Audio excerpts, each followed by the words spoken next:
There was a time where you were doing some investigative journalism into the Epstein case. Well, I had been talking to, in 2015, 2016, some investigators who've been working with, lawyers representing potential victims of Epstein, Jeffrey Epstein.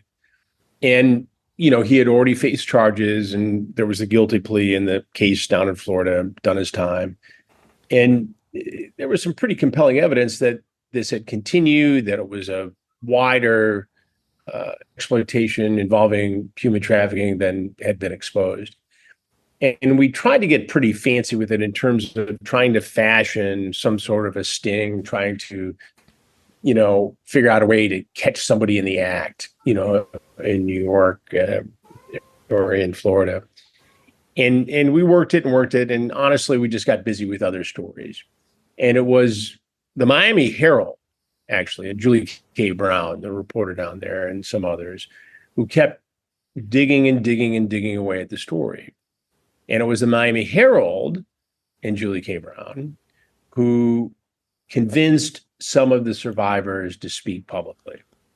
And that's what turned that case. That's what allowed the U.S. attorney in the Southern District of New York to close the loop, if you will, and to indict Jeffrey Epstein and arrest him when he came back from France.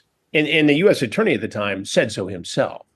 So it speaks to the importance of local news, local newspapers grinding away at these stories. And it speaks to, when you are at a network or you're doing global stories, just because you can't do it initially the way you want to do it, you still have to stick with it if you care about that story. And, the Peter Nygaard story, the predator story, and he's still working his way through the court system. The 4-hour series we did for Discovery Plus. I mean, that was 2 years of my life playing a 3D game of chess to put that all together. And the New York Times did some great reporting on it too. A lot of people did. Canadian Broadcast Network did. A lot of people with that story, but it takes a lot out of you, and you really have to be focused, and you can't do every one of those stories. But thankfully, as far as I can tell, someone has been up to the task and someone has done it, whether it's been Quiet on the Set or the stuff that I've done or the stuff the Miami Herald did.